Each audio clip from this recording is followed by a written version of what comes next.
hello, Sanbonani. Welcome to my vlog.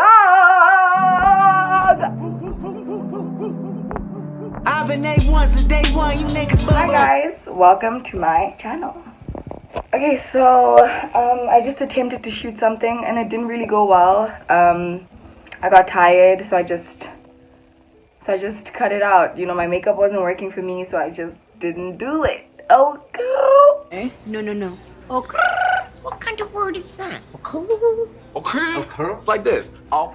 Guys, I promise you, if you watch this and you watch the journey, one day I will say, oh, cool. Oh, cool. It's not happening today, though.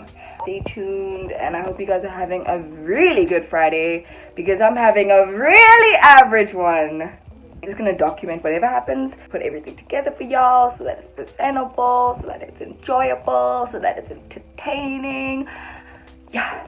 So what I did today, I just vacuumed my room.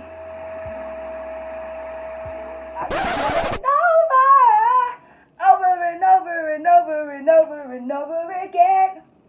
Over and over again. Bruise count. I have bruises everywhere. I got this bruise from my boyfriend, but not in a weird way, in a stupid way. Okay, so I'm gonna roll and I'm gonna have a little story, or maybe just a little talk with y'all about what I really think South African publications are doing wrong.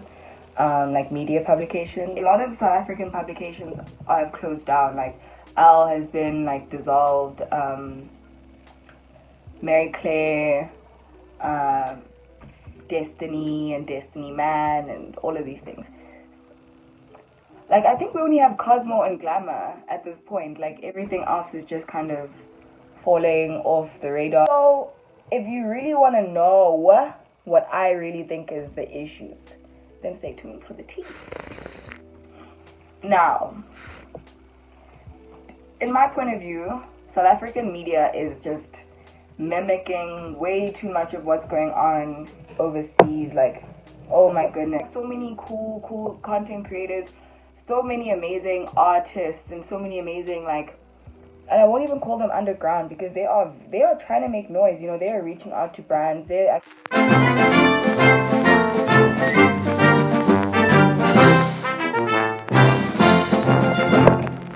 think the issue is that we don't recognize someone unless they're holding like expensive shit, unless they're working with like a reputable brand or like an international brand or whatever. We don't want to give people their credit, like, and it's actually really embarrassing, like how classist this whole thing is. They're not getting recognized for the groundwork. They're getting recognized because they are wearing Chanel. Like, is that really it? Is that really what we're like about? Is that really all we fucking want to see? Really, nigga? Personally, I think like influencers like Mihlali and stuff like that are kind of incredible. Like, she's incredible because she's someone who gets recognized for obviously like her outer beauty and all that stuff, but then she, in her own time and in her own capacity, does the groundwork. Like, she goes and she has a foundation that helps children and helps women and all of those things. So like, that is the move. Like, that is the 2020 vision. Like, to be honest, if I could reveal something to you guys, is that in 2020 I want to be doing a lot of like socially impactful work. I feel like that's where my purpose lies. Like, I'm here to, like, firstly, I feel like be a voice for women, and be a tool, you know. I've been influenced by so many different feminist content creators, like the Slum Flower. My thinking has just been so much more broadened and open because of those people, and my standards have gone, ooh, the rates just went up. My standards are high. My standards are high as fuck, and I know my value and I know my worth. And so I want to be kind of that kind of instrument to other young women. Like, I want to, through my speaking, through my going to your schools, through my going to talks and panels and events and all these things, I want to be like someone young women can look up to. And I can't wait to be out in the world and I'll be your South African Hype Williams. You know what I mean? Hlonibooboo. Like, the same way you see Hype Williams on screen, like, and then you're like, oh, this about to be, this about to be, this about to be, okay.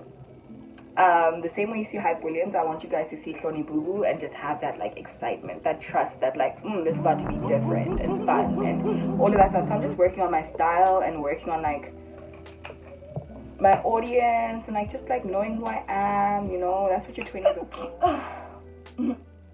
Okay, so I just realized that I was talking about South African publications and what they're doing wrong, and then I went off onto self-love, and that happens a lot. Let me bring it back and just kind of conclude something. What I think we're doing wrong is that we're attracted to the absolute wrong things. Like, I mean, I've kind of mentioned this, and like, we're not focusing on the social impact, we're focusing on like the exterior and what people look like, and that is not the most important thing, sweetie. Not in a failing country, not in a declining economy, not in a increasing gender-based violence. Like, we're not supposed to, like, that's growing, you know. So we need to be putting as much effort into combating that, you know, and sharing stories of like women doing amazing things and men doing amazing things for women, and this like the conversation needs to be more progressive, you know, and also inclusive.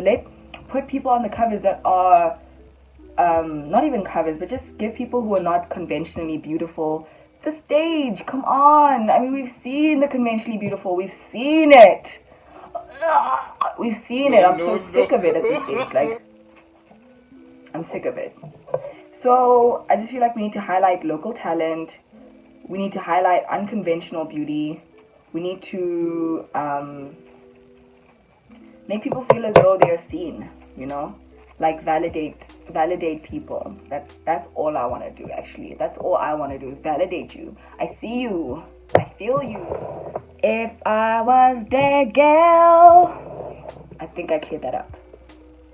And I know I have some people that are not in their 20s that watch my videos, and I love that, because there's no age for you to like start loving yourself. Like, there's no like, just do it today, do it right now.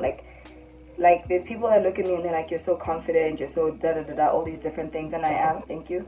But there's so many people that look at me and they're like, oh, like, where did you get this like confidence? Like, oh my goodness, how did you just know how to be so self-assured and just, I don't know. But I guess it doesn't come just out of thin air. I had to go through some shit first. Lang makat. Lona. I actually have to talk about something that's really, really, really disturbing. And it's not this bruise. It's not this bruise. Some brands want to take advantage of beautiful, young, influential people, you know. But luckily for me, I'm very purpose driven, and right now I'm not doing anything that's not in my purpose. That includes things like selling things to women that make them feel as though they're not good enough. Like, I've been approached by some teeth whitening people, I've been approached by some weight loss pill people, I've been approached by so many different brands that just, they don't represent what I represent. It doesn't meet.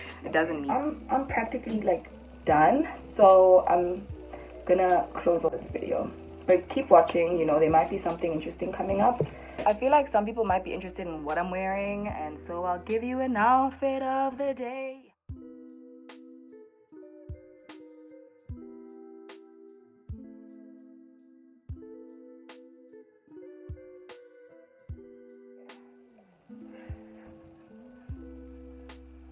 I mean, my body is looking great because I've been working out. So if you want to be a part of Hot Girl, Healthy Girl Summer, subscribe, because we're going to be working out every week. You're going to be working out with your girl, Hlonibooboo.